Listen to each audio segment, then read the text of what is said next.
2기 9강 2부 방송을 진행하도록 하겠습니다. 본 사건은요, 대전지방법원 홍성지원 사건이고요. 현재 이게 경매 진행 중에 있습니다.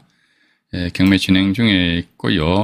오늘 방송하는 날 기준해가지고, 하루 전날이네요. 입찰기 돼가지고 보시면 나와 있지 않습니까? 입찰 하루 전이죠. 2022년 11월 1일로 잡혀 있습니다. 11월 1일 잡혀 있고요. 근데 이런 물건들이 제가 뭐 촉박한 상태에서 물건을 뽑아서 그렇지 이런 물건들이 많습니다. 저는 그렇게 봅니다. 요즘 뭐 아파트가 뭐 반토막이 났네, 뭐 빌라가 거래가 되네 안 되네, 그런 뭐 뉴스들 많이 뜨고 있지 않습니까? 그런데 어쨌든 권리상의 이런 그 미묘한 뭐 어떤 틈새를 우리가 비집고 들어간다 그러면요, 뭐 아파트 값이 뭐 절반 떨어졌다, 그럼 큰 뭐 의미가 있겠느냐 그런 생각 가지게 됩니다. 그죠? 그래서 이런 부분도 나름대로 좀, 제가 일부 방송에서 뭐 특히 2008만 212 결정하고 이제 2010만 900 결정에 대해서 쭉 말씀드렸는데 이걸 처음 들으신 분들은 조금 뭔가 헷갈리실 겁니다. 근데 그거 염려하지 마시고요. 우리가 또, 생생경매 이제 2편에서 보면요. 실전 전세권 파트가 또 나와요. 거기 가서 또 제가 잘근잘근 씹어드릴게요. 제 말씀 들으시고도 어디 가가지고 학원 가서 돈 내고 저 강의 듣지 말아요. 말고 쓸데없이 뭡니까 생돈 버립니까? 뭐 솔직히 제가 말씀드릴게요. 무슨 무슨 비법이다고 그래. 비법은 개뿔이나 무슨 비법이긴 어디서 비법 없지. 진짜 우리가 생각해 봅시다. 비법이 있으면 그 사람들이 강의하는데 이렇게 하겠어요? 안 하지. 제가 솔직히 비법이 있다고 그러면요. 저는 이제 제 혼자서 조용히 한다니까요. 어떻게 보면 모르시는 분들의 입장에서 봐가지고요. 지분경매나 전세권 같은 경우는 말이지, 이게 비법일 수도 있겠죠. 그래서 요래 해버리죠. 세상에 참, 뭐 경매나 부동산 모르시는 분들은 자기 돈 100원 투자해가지고 200원 번다 그러면, 에이, 안정에 제일 맞으면 완전히 사기꾼이라고 그래요. 지 무식한 것이 생각을 안 하고. 그죠? 예. 그래서 이제 굳이 그걸 따지는, 이게 비법이지 않느냐. 그래도 어제 허태구님하고도 이제 이런저런 말씀 나눴습니다. 제가 방송하는 와중에, 이런 식으로 툭툭 말 던져요. 그때 아마 1기 방송할 적에는, 이 토지거래 허가구역 내 선순위 가처분이 되어 있는 땅이 경매가 넘어왔어요. 근데 가처분의 피보전 권리가 보니까 소유권 이전 등기 청구권이었습니다. 원래 우리가 토지거래 허가구역 같은 경우는요, 매도자하고 매수자 간에 매매계약상에 사인하더라도 매매계약 성립이 안 되죠? 안 됩니다. 왜? 토지거래 허가구역이니까. 그럼 토지거래 허가구역이면 어떻게? 관할 지자체에 가가지고, 저기요, 우리 땅 사고 팔고 할 테니까 허가 좀 내려주세요. 허가가 떨어져야지만 된다고. 그런데 일단 미리 먼저 매매계약 쓰고 나서, 혹시 모르니까, 매수자 입장에서는, 저 사람 보니까, 이 좀 이상해. 그래서, 자기 앞으로 소유권 이전 등기 청구권을 피보전 권리라는 가처분 등기를 해놓은 상태에서 이게 나중에 경매가 빡 나와버렸네. 경매가 나왔다 했을 때 분명히 선순위 가처분하니까 소유권 이전과 관련된 가처분 같은 거 조심해야 됩니다. 우리 솔직히. 조심해야 되는데, 그게 이제, 그거 제가 일기 라이브 방송에서 이야기를 했어요. 지금 제가 여기서 이야기를 안 하려고 그럽니다. 뭔데? 그럼 찾아보시라니까 채널에 다 있는데, 그 정도 수고를 들이시는 것도 귀찮아 하시면은 안 되잖아요. 그죠? 그래서, 그 방송 보신 분들은 아실 겁니다. 어쨌든 그 선순위 가처분을 무력화시키면서 그 땅을 10억 원인가 낙찰받아가지고 한 4년인가 5년 후에 얼마에 팔았다 하더라. 등기부등본상에 표시된 금액이 42억에 팔았습니다. 10억에 낙찰받아가지고 42억에 팔면서 선순위 가처분은 완전히 확 박살내버리고. 그죠? 그런 내용이 있기 때문에, 글쎄요, 제가 모르겠습니다. 다른 채널에서도 뭐 이렇게 미절 고절 다 까발리겠지요. 다 까발려야지 감추고 자식할 게 뭐 있습니까? 와가지고. 그죠? 일단 그래서 이제 방송하는 와중에 제가 나름대로 어떤 면에서 선문다 비슷하게 툭 던집니다. 그래서 어제 제가 허태건님하고 말씀 나눈 적에 이런 이야기를 했습니다. 내가 만약에 그 방송 듣는다면 나는 이런 물건을 골라야겠다. 어떤 물건 아니까 딱 하나 말씀드릴게요. 토지거래 허가구역, 서울 수도권 같은 경우 어지간한데 토지거래 허가구역으로 지정되어 있잖아요. 그죠? 토지거래 허가구역이 돼 있다 하더라고. 거지역에 보니까 선순위 가처분 돼 있다? 가처분 근데 피보등권이 뭐다? 소유권 이전 청구권 가등기다? 아, 요 가처분은 이제 죽여버릴 수 있다? 그럼 그 가처분은 허당이다? 그럼 이제 들어가는 거죠. 근데 다른 사람들 그 가처분은 허당으로 만들 수 있는 그런 거 모른다 그러면요. 입찰 안 들어오잖아요. 안 들으면 계속 떨어지겠죠. 유찰되겠죠. 그죠? 그럼 예를 들어 10억짜리를 내가 한 5억에 낙찰받아가지고 가처분 박살내버리고 내가 다시 10억으로 되팔아버린다면, 안전자리에서 5억 번다? 조금 전에 말씀 안 드렸습니까? 10억에 낙찰받아 42억에 되팔았다니까요. 그 자료 해가지고 그 영상물에 보면요. 그 등기부등본관이 다 첨부해가지고, 요즘 이제 등기부등본상에 보면 매매 계약하게 되면 거래 금액이 다 표시되죠. 그죠? 그거 다 이제 표시해놨다니까요. 표시해놨기 때문에, 그러니까 한번 여러분들 참조해 보시기 바라겠습니다. 일단, 오늘 왜 이렇게 자꾸 옆으로 빠지는지 모르겠는데, 본론 말씀드려야 되는데, 다시 말씀드릴게요. 다세대 주택입니다. 화면을 조금 키웁니다. 다세대 주택이잖아요. 그죠? 우리는 어차피 전세권이다 그러면, 물론 다가구 주택, 단독주택도 이제, 해당 사항이 될 수 있겠습니다만은, 제 개인적인 생각으로는 공동주택이 그래도 조금 요리하기가 조금 더 쉽더라라는 걸 느꼈습니다. 그래서 일단, 저는 이제, 주로 이제 공동주택이니까, 다세대 빌라도 공동주택이니까, 일단 그렇게 보시면서요, 밑으로 또 내려올게요. 내려오면은, 이제, 어떻게 되어 있느냐. 그러니까 이 건 같은 경우에 간단해요. 와가지고, 여기 보시게 되면은, 이게 나와 있네요. 뭐냐면요. 전세권 있잖아요. 개인인 모양인데요. 8천만 원 인수로 되죠. 그죠? 근데 이번 보니까 전세권을 담보로 잡히고 돈을 빌린 것 같아요. 2,400만 원이니까. 이게 인수라고 그랬는데, 이게 부기등기잖아요. 부기등기 2-2 나오니까. 2얼구 2권이 이제 주등기고. 근데, 이게 주등기가 안 좋으면요. 부기등기도 안 좋고요. 따라서 낙찰자가, 8천만 원 인수하는 거야? 아니면 1억 4백 인수하는 거? 뭘 1억 4백 8천만 원 인수하는 것이? 8천만 원 인수하는 겁니다. 그래서 이 상태에서 제3자인 이 법인인지 모르겠네요. 이게 강제임을 신청했는데. 어쨌든 여기서 보면, 뭘 인수한다? 배당 요구 안 했으니까 당연히 인수하는 것이. 이렇게 간단하잖아요, 이거. 그죠? 근데, 배당 요구를 안 한다 그러면 전세권 인수한다 이거지. 인수하는 거 알면서도 그냥 들어가서 그냥 완전히 쌍꺼풀 터지고 말이지. 피똥 싸는 그런 사람들도 간혹가다 있더라고. 개뿔도 모르면서 막 들어가는 거야, 봐가지고. 교통정리가 제대로 되지도 않으면서, 그냥 왔다 갔다. 또 특히 뭡니까? 경매 한 몇 번 하다 보면 개인 목에 기부석 빡 들어가거든요. 전 그런 사람들 정말 저는 혐오를 합니다. 과거에 오프라인상에 만나서 대충 이야기 하다 보면 딱 감이 와요. 속된 표현으로 양아치다 이런 생각이 딱 들더라고. 그런 사람, 이게 사람 겸손해야 된다. 저는 그렇게 봅니다. 근데 봐가지고, 이렇게 배당 요구 안 했다고 하면 당연히 8천만 원 인수하는 건 당연한 사실인데, 그래도 그냥 막 들어가서 낙찰받고 그냥 브라이어티 생쇼를 하고, 자빠져 앉아있으니까, 따라서 이게 8천만 원 인수하기 때문에, 근본 같은 경우는 이제, 이거는 8천만 원 인수한다면 어떻게 됩니까? 이건 초등학교 산수죠, 산수죠. 1억 4,200만 원, 빌라 가격 같은 게 1억 4,200을 이제 우리가 신뢰를 해야 될지 모르겠습니다만은, 일단 봐가지고 1억 한 3천 정도를, 매매 금액을 본다면 8천만 원 빼야 될 거 아닙니까? 그죠? 그럼 얼마입니까? 순수하게 5천만 원. 5천만 원 이하로, 그럼 근본 6,900만 원 인할자 입찰도가 만들어지고 간단하잖아요. 그죠? 오히려 어떻게 보면 저는 그렇게 봅니다. 이게, 인수되는 금액이 있다 하더라도 그러면 이런 경우는 뭐다? 내가 초기에 투자되는 금액이 작기 때문에, 또 나아가서 두 번째 뭡니까? 이 사람 점유하는 사람 돼서 8천만 원 지가 다 받고 나가기 때문에 어떻게 한다? 명도하는데 내가 좀 나갈 거 아닙니까? 명도하는데 다 싸움하고 자식할 필요 있습니까? 없습니까? 없잖아요. 그죠? 근데 또 수틀리면 여기 보니까 맨날 이 인간이 갑자기 목에다 기부스 빡 집어넣는다 그러면 분명히 8천만 원 인수해야 되잖아요. 안 주면 되지 뭐. 안 주고 나서 다시 경매에 날려버리지. 이런 식으로 우리가 막 이게 한 몇 가지 안을 다 가지고 있어야 될 것 같아요. 그죠? 몇 가지 안을 다 가지고 있어야지만 뭔가 되지 않겠느냐 하는 그런 생각 가지고 돼요. 이 건 같은 경우는 당연히 이제, 요건 배당 요구 안 했으니까 인수한다. 이런 유형을 제가 몇 가지 또 보여드릴게요. 또 이제 이게 중앙 사건인데요. 이게 이제 2024경인데, 2024경에, 오늘도 물건 너무 많이 뽑아놨어요. 107200. 107200 해가지고요. 관악구 신림동입니다. 이게 이제 이것도 경매 진행 중에 있어요. 관악구 신림동에 다세대 주택인데 보니까 대지권은 또 하이고 매각제하네. 땅은 경매 대상이 아닌 모양입니다. 땅은 경매 대상이 아니고 여기서 보면은 잠깐만요. 누가 또 보니까 뭐 농 땡땡땡땡 보니까 개인은 아닌 것 같아요, 그죠?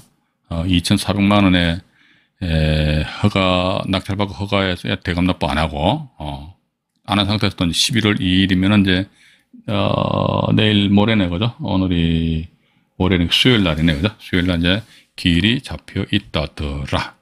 이 건 같은 경우는 이제 건물만 경매가 나왔습니다. 땅은 경매가 안 나왔다는 것이죠. 여기 보니까 밑으로 이제 잠깐 내려가 볼게요. 내려가 보니까 참 신기해 봐가지고 건물만 소유권을 취득하는데 이 전세권 해가지고 싫은 분들도 이 전세권이 1억 4천만 원 작은 돈도 아니잖아요. 근데 또 배당 요구를 안 했으니까 이런 거 입찰 들어가면 안 된다고 봅니다. 근데 나가서 이 가처분을 해니까 이게 법인인데요. 가처분에 보니까 토지 소유권에 기한 건물 철거 청구권을 피보전 권리라는 가처분이랍니다. 요건 이제 화면을 좀 확대를 해드릴게요. 네. 잠깐만요. 죄송합니다. 이거 지우고 확대해야겠다. 네, 지우고. 뭐야, 또 이상하네. 또 이상하게 떠버리네. 야, 또 화면에 또 제가 이러니까, 잠깐만요. 또 멈춰버리네. 낭패입니다. 낭패. 잠깐만요.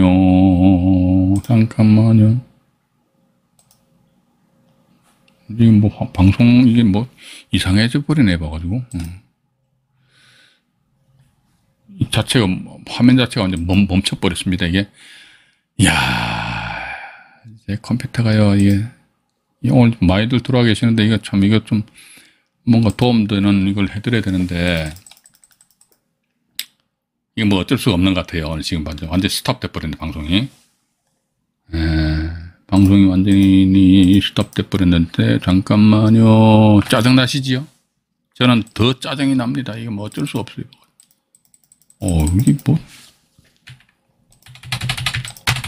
자, 그럼 일단 말이죠. 재단이 죄송합니다. 이게, 오늘 일단 제가 여기 인수하는 부분이 있어가지고는, 이게 화면에도 뭐 잠깐 내비치우고 나와 있는데 보니까, 이분이, 이거 판손이 된단 말이죠. 인수는 뭐냐, 이게, 이 선순위 전세권, 우리 후순위는 신경 쓰지 마십시오. 선순위 전세권 같은 경우에 봐가지고, 배당 요구를 안 하면 인수한다. 그죠? 배당 요구를 안 하면은 인수한다. 그런데 이런 경우는 배당 요구를 안 했을 경우는 이 사람이 전입신고 안 하면 관계없어요. 뭐 배당 요구 안 했으니까 1억 4천만 원 전액 다 낙찰자를 인수를 했기 때문에. 근데 이 건 같은 경우는 가처분하니까 이게 지상에 다세대 주택이 있는데, 다세대 주택인데 땅 요것은 토지 소유자가, 이게 건물 소유자가 틀려요. 이러다 보니까 또 지상 건물은 뭐 땅을 사용할 그런 권리가 없고, 따라서 이게 어떻게 법정 이상권과 관련된 그런 내용입니다. 법정 이상권과 관련된 그런 내용이다 보니까 이런 경우는 어떻게 보면은 일반 투자자 입장에서는 쉽사리 접근을 할 수가 없는 그런 물건이지 않느냐 하는 그런 생각 가지게 되고요. 또 움직이네. 와, 이제 됐다. 아이고, 다행이다, 이제. 완전 생땀이 나버리네. 아이고, 대단히 좋습니다. 이제 요거 해가지고요. 이거는 상당히, 이거 하나 보여. 이건 우리가 조심해서 잘 하셔야 돼요. 이것도 인수단의 전세권인데요. 2021 타경에 15361 해가지고요. 네. 이것도 보시게 되면요. 아파트잖아요. 11월 2일이네요. 3차매가 길. 11월인데 이게 경매의 종류에 대해서 우리가 기존에 공부하셨지 않습니까? 뭐 실질적 경매, 형식적 경매 나왔는데, 실질적 경매 보니까 임의 경매, 강제 경매. 우리 이런 거 다 봐야 돼요. 이게 임의냐 강제냐, 매각 대상이 뭐냐, 이 다 일일이 다 봐야 된다는 것이죠, 그죠? 단지 권리 분석 이것만 가지고는 인수냐 소멸이냐 이것만 가지고는 조금 부족한 감이 없지 않아 있지 않느냐 하는 그런 생각 가진다는 것입니다. 어쨌든 밑으로 내려가 볼게요. 아파트인데 여기 보시면은요, 아파트인데 박모 씨라는 분이 계세요. 이분이 전세권 설정하셨잖아요. 박모 씨 분이 1억 3천만 원인데 인수한대요. 왜 인수하지? 아니 배당 요구했는데 왜 인수하지? 왜? 근데 이분이 경매 신청하셨네요, 그죠? 경매 신청했는데 뭔 경매? 강제경매 신청, 임의 경매가 아니잖아요. 그럼 제가 또 여기서 말씀드릴게요. 전세권에 의한 강제경매가 아니죠. 판결문에 의한 강제경매잖아요. 그럼 전세권 안 건드렸죠? 전세권 노타치잖아. 안 건드렸잖아요. 전세권에 의한 임의경매 같은 경우라면은 전세권 건드렸어요. 건드렸는데, 근데 전세권에 의한 임의경매가 아니고 판결문에 의한 강제경매니까, 그래서 이번에 아마 1억 3천, 11만 8,700원 청구해 그래서 경매 신청을 이제 하신 그런 사항이란 말이죠. 그죠? 이러다 보니까 이제 전세권, 이것도 나와있네요. 이것도, 이것도 확대를 해드리면 또 뭔가 화면이 스탑이 될까봐 제가 급신하네. 잠깐만요. 이거 한 번 더, 확대를 해볼게요. 잠깐만요. 네, 됐네요. 여기 보시게 되면은 전세권 배당 요구 없음. 배당 요구 안 한 거잖아요. 그죠? 전세권에 의해서 배당 요구 안 한 거거든요. 전세권에 의해서 배당 요구를 안 한 것이기 때문에 따라서 인수했다. 이게. 그러면 위에 보시면요. 이게 또 보시게 되면은 배당 나와 있잖아요. 배당. 2021년 11월 22일 날 배당 요구했단 말이지. 박모 씨, 이 사람 전세권자 겸 전입신고도 하셨는데, 하셨는데, 봐가지고 배당 요구했다 그러면 이분이 배당 요구를 했는데 2021년 11월 22일이거든요. 어떤 문건 접수 송달 내가지고요. 2021년 11월 22일이죠. 2021년 11월 22일 날, 여기 또 화면 확대해 드릴게요. 여기 보면은 2021년 11월 20일 임차인 박땡땡, 임차인으로서 권리신고 및 배당 요구 신청했어요. 그죠? 임차인으로서 권리신고 및 배당 요구 신청을 했다는 것입니다. 그럼 결과론적으로 뭐다 봐가지고 이 사람은 임차인의 지위로서 배당을 다 받아가면 되는데 이게 이분의 전세 금액이 1억 3천만 원이잖아요. 그죠? 1억 3천만 원인데 근본에 보니까 1억 200만 원이거든요. 1억 290만 원이니까 1억 3천만 원 대비해가지고 1억 290만 원, 만약에 누가 1억 1천만 원에 낙찰받았다 그러면요. 전세권은 죽어요. 죄송합니다. 이렇게. 전세권도 불소멸이야. 이 건 같은 경우는 전세권에 의한 그 배당 요구 한 것이 아니고 임차인의 지위로서 배당 요구 했잖아요. 그죠? 그러니까 전세권을 안 건드리면 안 죽어. 무조건 살아요. 그럼 전세권은 안 죽어. 인수입니다. 그러면 임차권은 어떻게 하느냐? 임차권도 불소멸이에요. 이게 그렇기 때문에 아마 제가 지난 8강에서인가 이런 말씀 드린 것 같습니다. 이게 전세권과 임차권에서 둘 중에서 어떤 놈은 더 세냐? 임차권이 더 세요. 전입신고가. 사람들 모르는 사람들 말이죠. 등기부등본상에 전세권 등기 덕대면 포함 나고 좋은 줄 알아도 좋긴 개뿔이나 뭐가 좋아. 전세권보다 차라리 전입신고에 의한 확정일자 받는 게 더 확실하다는 겁니다. 그죠? 그 전세권 인수하고 이 건 같은 게 보시라니까요. 자, 전세권 같은 경우는 인수한다고 그러는데 전세권이 배당 요구하면 소멸한다고 그랬죠. 그죠? 그럼 좋습니다. 임차권은요. 배당 요구 했잖아요. 배당 요구해도 안 죽어요. 안 죽어. 대항력이 있으니까. 따라서 이분 같은 경우는 어쨌든 1억 3천만 원 자기 전세금 채는 거다 회수하는데 전혀 문제가 없지 않느냐 하는 그런 생각 가지게 됩니다. 따라서 우리 특히 이 전세권자가 전세권에 의한 임의경매가 아니고 판결문에 의한 강제경매 신청했잖아요. 그죠? 이런 경우는 정말로 우리가 좀 조심을 좀 하셔야 된다는 거. 이 전세권 아니십니까? 전세권 박모 씨인데 이분이 판결문에 의한 강제경매 신청했잖아요. 근데 위에 보니까 또 공매 모양이 또 캠프에서 공매를 진행하는 모양이네요. 그죠? 세금을 미납해가지고. 그러니까 이렇듯이 경매와 공매가 빡빡 충돌하게 되면요. 경매든 공매든 먼저 낙찰돼가지고 먼저 대금 납부한 사람이 장땡입니다.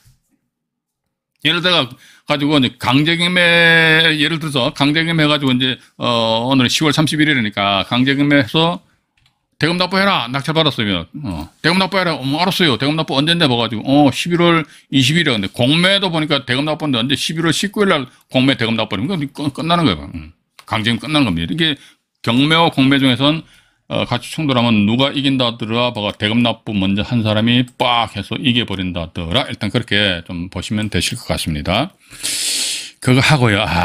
지금 제가 이걸 다시 다음 주 모레 수요일 날 또 전세권을 하루 더 말씀드려야 될 것 같아요. 왜냐면 이게 제가 솔직히 말씀드리면 이게 돈이 되니까 요것만 우리가 저도 이제 오늘도 세 분에게 네 번 전화를 받았다고 그랬잖아요. 그죠? 저한테 전화 주세요.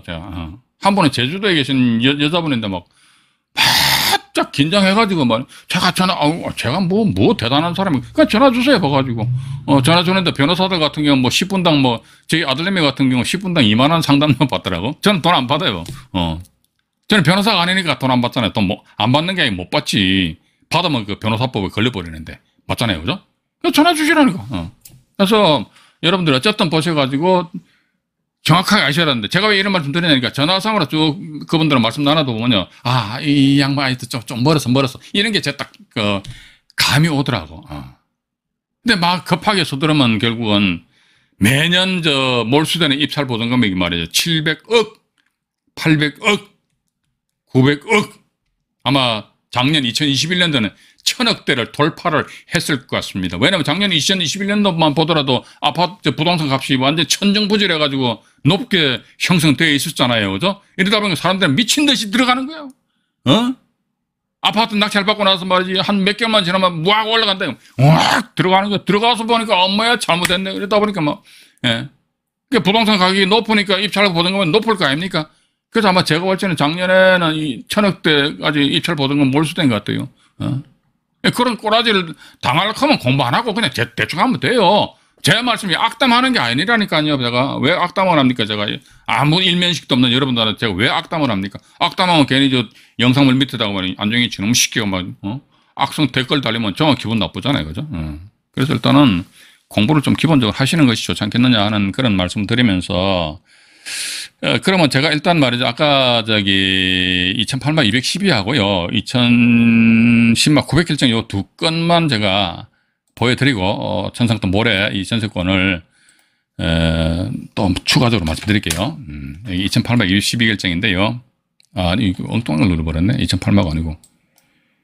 2007, 대구가 2007입니다. 꽤 오래됐어요. 2007 타경에 11477. 이 건입니다. 대구 광역시 동구 검사동에 소재하는, 대구 동구 검사동에 소재하는, 다세대주택이잖아요. 그죠? 다세대주택이 돈 되겠어? 돈 돼요, 봐가지고. 돈 된다니까요. 그래서 이게 보시게 되면 제가 화면 상단에다 안 적어놨습니까? 2008마 212결정 관련 사건에서 X파일 책 가지고 계신 분들은 253페이지 이 사건 제가 그대로 다 올려놨습니다. 이 사건 그대로 올려놓고, 결과론적으로 이 낙찰 받으신 분 말이죠. 이분이 전세권자예요. 낙찰 받으신 분도 최씨잖아요. 그죠? 성은 같은데 사람은 틀립니다. 근데 결국 이분이, 보시라니까 이분 5,500만 원 전세 금액인데, 이거 2,783만 원에 낙찰 받았잖아요. 그죠? 좀 오래됐죠. 2007년도지만은. 이 당시 이분이 대구 계셨는데, 지금 제가 방송하는 여기에서 오프라인 강의를 일주일에 한 번씩 하는데, 대구에서 서울까지 한 번씩 왔다 갔다 하시면, 정성 대단하신 분들 꽤 계시더라고. 이런 분들은 돈 버시더라고. 물에 물 탄 듯, 술에 술 탄다는 사람들 있잖아요. 그 죽을 때까지 돈 못 벌어요. 가보니까. 그래서, 저는 이분이 대구에서 오셨다길래, 전 그전에도 그런 분들 몇 분 계셨어요. 부산서 오신 분한테도 제가 최소한도 KTX 비용은 빼드려야지, 빼드렸어요. 대구, 이분은 아마 비행기 값 한 몇십 대, 몇백 대 비행기 값 빼드렸을걸요. 비행기 싹 있잖아요. 근데 2,783만 원 낙찰 받았었는데, 받아가지고 자기는 5,500만 원 이 사람인데, 2,783만 원에서 아까 말씀드렸는데, 이분에 2,500만 원 배당 받은 것 같아요. 그러니까 경매 비용이 한 280여만 원 정도. 그러니까 이분 같은 경우는 자기 전세금 3천만 원 미회수거든요. 근데 불구하고 이 사람이 나가. 그러니까 이 사람이 전세권자 열 받겠습니까? 열 안 받겠습니까? 열 받잖아요. 그죠? 열 팍팍 받는데 결과론적으로 뭐다 봐가지고 이분 같은 경우는 2,783만 원에 땡 치고 그냥 사건 끝내버렸다니까. 끝나고 나서요. 이게 시간이 조금 오래됐습니다만 나중에 제가 등기부등본을 확인해 보니까 2019년도인가 해가지고 이게 이분이 또 한 몇 년 가지고 계시다가 누구한테 팔았는데 그 산 사람이 또 팔았는데 2019년도에 보니까 9,900만 원에 팔고 나와버렸더라고. 그러면 이 결과는 이분이 2019년도까지 가지고 계셨다면요. 자기 돈 2,783만 원 빼탱해가지고 어쨌든 9,900만 원 돈 들어오는 그런 결과가 되잖아요. 그죠? 우리 통상적으로 빌라 같은 경우 일반적인 겁니다. 일반적인 빌라 같은 경우 이런 식의 수익 구조가 형성됩니까? 형성 안 됩니까? 형성 안 돼요. 어떻게 형성됩니까? 봐가지고. 일반적인 평범한 거 맨날 말소 기준 권리 찾아, 저당권자, 앞에 인수자, 뒤면 소멸이냐, 그 백날 따져봐봤자, 그 경쟁이 치열하다 이거죠. 그죠? 근데 또 제가 유튜브상에 이렇게 까발려 놔버리니까 또 이런 물건 가지고 또 경쟁이 치열할 수도 있지 않겠느냐 하는 그런 생각 가지게 됩니다. 이 건 밑으로 내려와 보니까요. 나와 있잖아요. 예, 보시게 되면은 최모 씨 전세권 설정했습니다. 그 다음에 건전한권 설정되어 있고 가압류, 압류가 들어오시니까 최모 씨가 임의경매 신청했잖아요. 그죠? 그죠? 그러니까 여기 아파트, 빌라거든요. 공동주택이죠. 공동주택의 전세권 선순위죠. 그리고 본인이 뭡니까? 임의경매 신청했어요. 3박자 딱 갖춰야 됩니다. 그럼, 그때 이때는 전세권 소멸 기준이에요. 원래 전세권 소멸 기준 권리 아닙니다. 그러니까 공동주택의 선순위로 해서 임의경매 신청, 당신이 말소 소멸 기준 권리 해라 이거지. 그럼 소멸 기준 권리가 2005년 10월 11일이거든요. 이분이 전입 날짜하고 확정일자도 언제입니까? 2005년 10월 11일이잖아요. 근데 우리 조금 전에 대법원 결정 내용을 보니까 이 사람 최모 씨는 임차인으로서의 대항력 및 확정일자는 2005년 10월 11일 날 전입신고했기 때문에 2005년 10월 12일 날 불허해서 대항력 및 확정일자 우선 변제권이 발생된다 이거죠. 그런데 전세권은 경매시 매각으로 소멸한다 이거죠. 소멸하면 임차권도 근데 여기도 대항력이 있다고 환장해버린다니까요. 대항력이 없어. 요 사건이 2008마 212 결정인데 대항력 없어요. 이런 물건이 지금도 이런 유형의 물건들이 지금도 나와요. 그런데 법원에서는 말이죠. 2008마 212 결정 이 자체를 인정하는 것이 아니고 2010마 900 결정을 적용을 하더라고.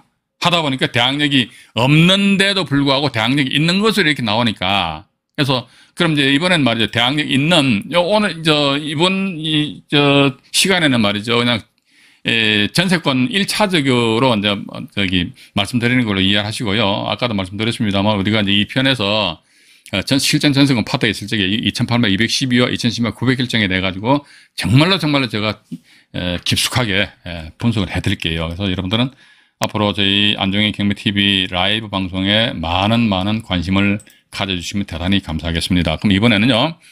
2010년 900 결정입니다. 이게 이제 2010년 900 결정이 이제 부산 사건인데요. 2008 타경입니다. 2008 타경에 4만54호 물건번호 1번입니다. 부산 검정구 구서동에 소재하는 오피스텔입니다. 오피스텔인데요. 여기 보시게 되면 이분도 김모 씨잖아요. 이분도 보니까 단독으로 낙찰 받았어요. 단독으로 3,122만 원이잖아요. 그죠? 3,122만 원 낙찰 받았어요. 3,122만 원 낙찰 받았는데 밑으로 잠깐 내려가 봐. 그러니까 여기 먼저 말씀드리고 싶은 것은 오피스텔 하니까 주거형인데 주거형 오피스텔 하니까 이게 뭡니까? 공동주택이 제일 짠 거죠? 단독주택은 아니잖아요. 202호 돼 있으니까 각 세대별 구분 등기됐다는 것이지요. 이 상태에서 말이죠. 밑으로 내려가 볼게요. 내려가 보니까 나와 있지 않습니까? 이분입니다. 전세권 이분이에요. 그죠? 전세권 설정은 9월 14일이죠. 전입이 9월 18일이죠. 이것도 확대를 해드릴게요. 이 스마트폰 보시는 분들을 위해서 확대를 해드리는 겁니다. 확대를 잠깐 해드리겠습니다. 자, 전입이 2007년 9월 18일이죠. 확정일자가 2007년 9월 14일이잖아요. 전세권은 언제입니까? 2007년 9월 14일이죠. 그러니까 이분은 확정일자를 2007년 9월 14일 날 괜히 쓸데없이 먼저 받아서 확정일자 먼저 받아봤자 아무런 의미가 없어요. 임차인으로서의 대항력에 의한 우선 변제권은 뭐다? 항상 전입신고에 의한 대항력을 먼저 갖춰놔야 됩니다. 그래서 확정일자는 묻어가는 인생이다. 제가 그런 말씀드렸잖아요. 그죠? 예.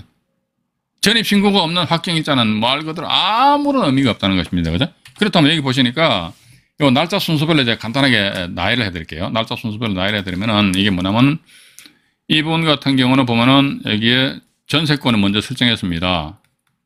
그리고 전입신고가 이렇게 나중에 됐어요. 이 상태에서 이 건 같은 경우는 이제 압류가 들어오고 가압류, 압류 이렇게 됐네요. 이게 신용보증기금입니다. 신용보증기금에서 압류, 가압류, 압류된 상태에서 신보에서 본안소송에 의한 판결문 가지고 강제경비 신청했단 말이죠. 강제경비 신청하니까 이 양반이 2008년 10월 30일 배당요구가 했죠. 이때 이 배당요구는 전세권자로서 배당요구를 했어요. 이거 조금 이따 문건 접수 내고 보여드릴게요. 전세권자로서 배당요구를 했다 이거죠. 그래서 이분 낙찰 받으신 분은 전세권에 의해서 배당요구가 있으니까 전세권은 죽는다 이거죠. 예. 전세권 죽는다 이거죠. 죽고 따라서 어떻게 한다 하더라도 전입신고는 저희가 이때 참 알량한 법률 지식으로, 나름대로 대법원까지 올라가가지고 이게, 자료를 제출한 게 뭐냐면, 2008년 12결정 전세권은 본인이 배당 요구했다면 죽는다. 또 공동주택이니까 죽는다, 이거지. 선순위 전세권인데 봐가지고 오피스텔에, 물론 임의경매 신청 안 했고, 본인이 안 했고, 다른 사람이 했지만, 근데 전세권 배당 요구했으면 죽는다. 그럼 따라서 임차권은 어떻게 해? 따라서 죽는 것이 타당하지 않겠느냐. 그런데 대법원의 결정 보면은 아니다.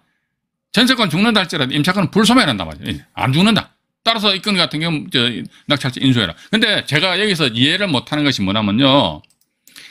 대구권 같은 경우는 전세권자 본인이 직접적으로 임의경매 신청했습니다. 근데 이 건 같은 경우 보면은 부산권 같은 경우는 보면은 제3자가 강제경매 신청했거든요. 자, 그런 말이 지금 현재 대구처럼 해가 전세권자 본인이 직접적으로 임의경매 신청한 물건들이 제법 많이 나와요. 예? 근데 2008마 212결정 이 자체는 아직 폐기처분 안 됐습니다. 지금 살아있어요. 예. 물론 지금 현재 대법원 홈페이지 들어가셔가지고 이 사건 검색하면 안 떠요. 그러면 아까도 말씀 안 드렸습니까? 대법원 홈페이지 들어가셔가지고 판결문 제공 신청하면서 1,000원짜리 하나 딱 입금하면요. 이틀인가 3일 있다 메일로 딱 쏴줘요. 그것도 살아있거든요. 근데 2008마 212결정은 뭐냐 이게. 전세권 설정하였고 같은 날짜에 이 건 같은 거 같은 날짜도 아니잖아. 나중인데 이때는 같은 날짜에 전입신고했는데 이 전세권자 본인이 이렇게 경매 신청했다. 이런 물건들 지금도 나온다니까요. 자, 그러면 죽으면 죽지 않느냐. 근데 이와 관련한 사건인데도 불구하고 지금 제가 가지고 있는 법원의 결정문 내용을 보게 되면요. 2008마 212결정임에도 불구하고 2010마 900결정을 준용을 하여서 이런 개소리를 하고 앉아있어, 개소리를. 예. 그래서 저는 도대체 이게 제가 법률적인 지식이 정말로 천박해서 그런지 모르겠습니다만은 제가 진짜 이게 이해를 못해요. 그래서 이것도 보니까 대법원까지 올라갔는데도 불구하고 대법원에서 조사도 이게 기각결정을 내려버리더라고. 그럼 과연 2008년 저는 차라리 저는 그러면 2008마 212결정 이 자체를 죽여버려라. 폐기처분시켜. 이게 차라리 이게 없애버리면 저는 완전히 제가 두 손 두 발 다 들고 만세 뿌려버리겠다. 그런 생각 가지고 있습니다. 근데 아직까지 이거 살아있으니까. 그래서 요 내용에 대해서는 전세권에 대해서는요. 저는 아직도 이걸 미련을 가지고 있습니다. 미련을 가지고 있는데 어쨌든 오늘은 지금 제가 말씀드리다 보니까 자료 사건인데 준비한 것에 반의 반도 말씀 못 드렸어요. 그래서 전상 11월 내일은 이제 초급 경매 방송이고요. 저는 8시에 모레 수요일 날은 월수금은 어쨌든 실전 경매입니다. 그리고 화목은 저는 8시에 이제 초급 경매고 해서 모레 전세권 연이어서 이 사례를 우리 시청자 여러분들에게 소개 말씀드리도록 하겠습니다. 어쨌든 오늘 방송 시청해 주시느라고요. 대단히 감사한 말씀을 드리고 수고하셨다는 말씀대로 드리고요. 시절이 참 요상하여도 정신 똑바로 차리고 이제 우리 경매 공부는 열심히 하시기 바라겠습니다. 그리고 경매 공부하시다가요. 궁금하신 점 있으시면 저희 채널에 대문에 보면 이제 010-9447-5855 쓰면서 휴대폰 번호가 있거든요. 문자는 주지 마시고 문자 상담은 안 해드립니다. 저는 이게 영 이게 서툴러요. 그래서 직접 전화를 주시면은 또 제가 사무실에 앉아 있으면은 거기에 대해서 경매 정보지 펼쳐놓고 기본적인 사항은 제가 말씀드릴 테니까 전혀 부담 갖지 마시고, 전혀 부담 갖지 마시고 또 제가 낚시하는 거 아닙니다. 제가 별로 낚시하는 거 별로 안 좋아하니까 그렇게 하시길 바라겠습니다. 나가시기 전에 좋아요 한번 눌러주시면 대단히 감사하겠습니다. 그리고 화면 우측 하단에 붉은색 구독 버튼이 있습니다. 살포시 눌러주시면은 앞으로 보다 더 양질의 경매 영상물을 제작하는 데 큰 힘이 됩니다. 이상 안종현이 말씀드렸습니다. 편안한 밤 되시기 바라겠습니다. 네, 고맙습니다.